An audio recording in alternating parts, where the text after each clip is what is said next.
بخاری صاحب، اب آپ کا میں اس میں ویو لینا چاہوں گی. $60 ارب کی برآمدات کا ہدف رکھا ہے گورنمنٹ نے. یہ ایک ریئلسٹک ہدف ہے جو آپ دیکھ رہے ہیں؟ جی بہت شکریہ. $60 ارب کی ایکسپورٹس وہاں تک پہنچنے کے لیے یا اس سے زیادہ پہنچنے کے لیے ماضی میں بھی اچھی باتیں ہوئی ہیں.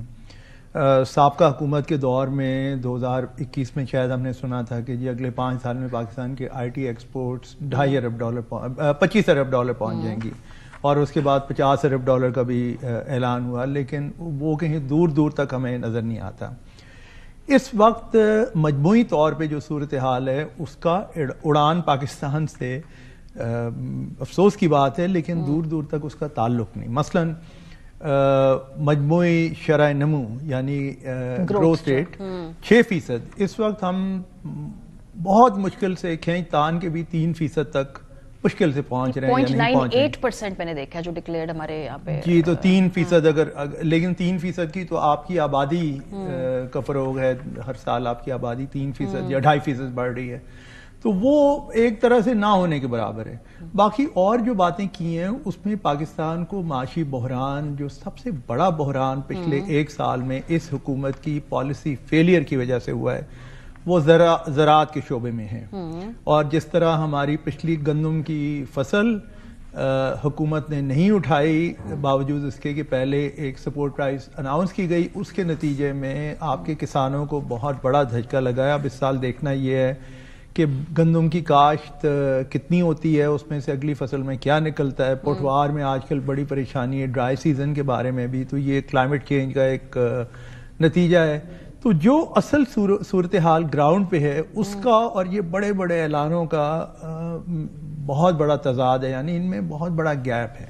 اب پرائم منسٹر نے ایک ایونٹ کر لیا، وہاں پہ اچھا سا اعلان بھی کر لیا. پاکستان کی تاریخ دیکھیں تو ماضی میں بھی مختلف حکومتیں یہ کرتی آئی ہیں کہ جی بڑے بڑے وعدے کیے گئے، لیکن کیا وہ جو انگریزی کی اصطلاح ہے ریئلسٹک، کیا وہ حقائق پر مبنی ہیں یا نہیں ہے؟ حقائق اس وقت پاکستان کے بہت مختلف ہیں.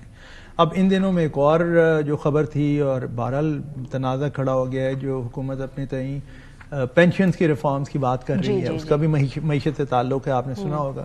لیکن میں سمجھتا ہوں کہ وہ بھی ایک متنازع قدم اس لیے ہے کیونکہ ملک کے طول و عرض میں جو اشرافیہ ہیں، جو بڑے بڑے بااثر لوگ ہیں جنہوں نے پاکستان کی تاریخ میں یا تو بہت کم ٹیکس دیا یا وہ ٹیکس نہیں دیتے، جب تک کہ ان کے اوپر ایک سخت ہاتھ نہیں پڑے گا، آپ کو پینشنرز ہی اس ملک میں ملے ہیں جنہیں ٹارگٹ کرنے کے لیے وہاں سے آپ ان کی جو ان کی مراعات ہیں یا ان کی جو ریٹرنز ہیں اس میں آپ مس پلیس پرائیورٹیز کی بات کر رہے ہیں، لیکن اس پلان میں کچھ اچھی چیزیں بھی تو ہوں گی نا. یہ اعلانات بڑے اچھے ہیں، اعلانات تو سب بڑے اچھے ہیں، لیکن ہر اعلان کے پیچھے سوال یہ ہے کہ کیا یہ اگلے 5 سال میں ہدف بنیادی تبدیلیوں کے بغیر.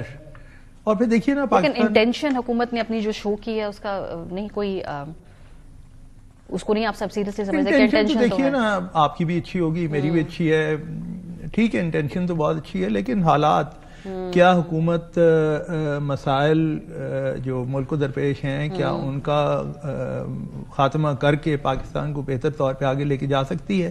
یہ بڑا سوال ہے. اور پھر بہرحال گفتگو میں پچھلے 1 سال میں جو تنازع رہا ہے سیاسی معاملات کے حوالے سے، وہ بھی ایک بہت بڑا فیکٹر ہے. تو اس قسم کی بے یقینی بھی ہے. پھر آپ کی پالیسیز ایسی ہیں جن کا تعلق ان حقائق سے نہیں ہے جو کہ یہاں پہ دراصل آپ کو حقائق جو نظر آتے ہیں. پھر آپ نے غلطیاں بھی کی ہیں، جو فارم انکمز کے حوالے سے سب سے بڑا جو گندم کی قیمت کا کریش ہوا ہے، صحیح، تو وہ تو حکومت کی پالیسی کا فیلئر تھا نا. تو اب اس قسم کا پس منظر میں سب سے پہلے تو ضرورت اس بات کی ہے کہ حکومت نے جو اپنی جو ناکامیاں ان کی رہی ہیں اس کے اوپر جا کے بات کریں اور ان کی اصلاح کرنے کی کوشش کریں.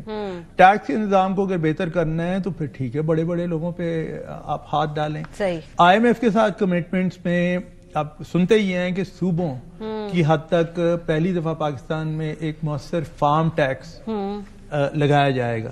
لیکن ابھی تک جو خبریں ہیں وہ لیجسلیشن ہے، قانون سازی ہے، لیکن اس کے بعد ایک ٹھوس آپ نے ایک نظام خواہش زیادہ ہے ایک سیاسی بیانی کے طور پہ اس کو ہم زیادہ دیکھ سکتے ہیں. کیپیسٹی کے ایشوز ہیں، انٹینشن کے ایشوز ہیں، امپلیمنٹیشن کے بھی ایشوز ہیں. بہت شکریہ آپ دونوں حضرات.